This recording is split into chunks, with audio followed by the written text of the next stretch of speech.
വേദിയിലും സഹസിലുമുള്ള ബഹുമാന്യരെ, പ്രിയമുള്ളവരും,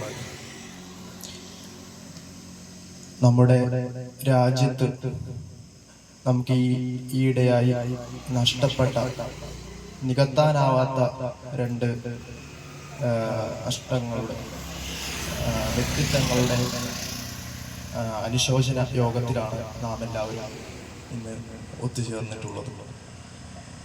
ഇന്ത്യയുടെ മുൻ പ്രധാനമന്ത്രിയായിട്ടുള്ള മൻമോഹൻ സിംഗ്, അതുപോലെ തന്നെ മലയാള സാഹിത്യത്തിലെ അതുല്യ പ്രതിഭയായിട്ടുള്ള MT വാസുദേവൻ നായരും നമ്മോട് വിട പറഞ്ഞിരിക്കുകയാണ്.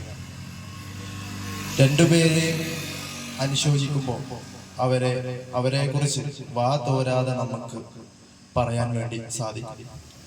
MTയെ കുറിച്ച് പറയുകയാണെങ്കിൽ തൻ്റെ 1933 പാലക്കാട് ജില്ലയിലെ ഗൂഡല്ലൂർ എന്ന ഗ്രാമത്തിൽ ജനിച്ച അദ്ദേഹത്തിന്റെ ഉപരിപഠനം കംപ്ലീറ്റ് ആക്കിയത് വിക്ടോറിയ കോളേജിൽ വെച്ചാണ്. ചെറുപ്പം മുതലേ കവിതകൾ തന്റെ പഠനകാലത്ത് അദ്ദേഹം എഴുതിയിരുന്നു, അത് പ്രസിദ്ധീകരിക്കുകയും ചെയ്തിരുന്നു. പിന്നീട് മാധ്യമ പ്രവർത്തനമായി സേവനം അനുഷ്ഠിക്കുന്ന കാലത്താണ് അദ്ദേഹം മലയാള സാഹിത്യത്തിന് തന്നെ ഒരുപാട് സംഭാവന നൽകിയിട്ടുള്ള പല രചനകളും രചിച്ചത്. മാധ്യമ പ്രവർത്തകൻ എന്ന നിലയിൽ MT അറിയപ്പെടുന്നത് ഒരു എഴുത്തുകാരൻ എന്നാണെങ്കിലും മാധ്യമ പ്രവർത്തകൻ എന്ന നിലയിലും ഒരു സിനിമാ സംവിധായകൻ എന്ന നിലയിലും ഒരുപാട് സംഭാവനകൾ നമ്മുടെ മലയാളത്തിനും ഇന്ത്യക്കും സിനിമാ ലോകത്തിനും ഒക്കെ നൽകിയിട്ടുണ്ട്. അദ്ദേഹത്തിന്റെ സിനിമകൾ എടുത്തു നോക്കുകയാണെങ്കിൽ ഒരു വടക്കൻ വീരകഥ, അതേപോലെ പഴശ്ശിരാജ തുടങ്ങിയിട്ടുള്ള ഒരുപാട് ജനപ്രിയ ക്ലാസിക് സിനിമകൾ നമ്മുടെ സിനിമാ ലോകത്തിന് വേണ്ടി സമ്മാനിച്ചിട്ടുണ്ട്. മാധ്യമരംഗത്ത് മാതൃഭൂമിയിലൂടെ ഒരുപാട് തൻ്റെ സമകാലിക വിഷയങ്ങളിൽ തൻ്റെതായ ഇടപെടൽ അദ്ദേഹം നടത്തിയിട്ടുണ്ട്. പിന്നെ മലയാള സാഹിത്യത്തിലേക്ക് വരികയാണെങ്കിൽ ഒരുപാട് അസുരവിത്ത്, നാലുകെട്ട്, വാരണാസി, രണ്ടാം മൂയം തുടങ്ങിയിട്ടുള്ള ഒരുപാട് രചനകൾ അദ്ദേഹം സമുദ്രത്തെക്കാൾ എനിക്ക് ഇഷ്ടം അറിയുന്ന നിള നദിയെയാണ്. അങ്ങനെ നിള നദിയായിട്ടാണ് അദ്ദേഹത്തിന്റെ ജീവിതം ജീവിച്ചു തീർത്തിട്ടുള്ളത്.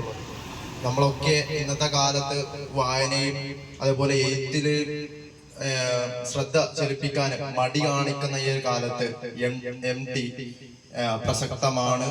MT നികത്താനാവാത്ത നഷ്ടമാണ്. MT തന്നെ എപ്പോഴും പറയാറുണ്ട്, എഴുത്ത് കാലത്തെ അതിജീവിക്കും. സ്വന്തം നാട്ടുകാരെ, സ്വന്തം ഗ്രാമത്തെ സ്നേഹിച്ച ഇത്രയും നല്ലൊരു എഴുത്തുകാരൻ മലയാള സാഹിത്യത്തിലുണ്ടോ എന്നത് സംശയമാണ്. അത്രയധികം തൻ്റെ നാട്ടുകാരെയും നാടിനെയും സ്നേഹിച്ചിട്ടുള്ള ഒരു വ്യക്തിത്വമാണ് MT. ലോകത്തത് പരിചയപ്പെടുത്തിയിട്ടുള്ള വ്യക്തിത്വമാണ് MT വാസുദേവൻ നായർ. മറ്റൊന്ന് നമ്മുടെ മുൻ പ്രധാനമന്ത്രിയായിട്ടുള്ള മൻമോഹൻ സിംഗ് ആണ്. അദ്ദേഹം ഒരുപാട് പ്രധാനമന്ത്രി എന്ന നിലയിൽ മാത്രമല്ല,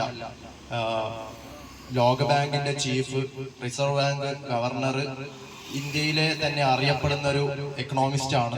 അതേപോലെ തന്നെ അദ്ദേഹം ധനകാര്യമന്ത്രി ആയിരിക്കെയാണ് ഇന്ത്യയിൽ ഉദാരവൽക്കരണവും സ്വകാര്യവൽക്കരണവും തുടങ്ങിയിട്ടുള്ള ഒരുപാട് പുതിയ പുതിയ നയങ്ങൾ രൂപീകരിച്ചിട്ട് കൊണ്ടുവന്നിട്ടുള്ളത്. മാത്രമല്ല, ആദ്യമായിട്ട് BJP അധികാരത്തിൽ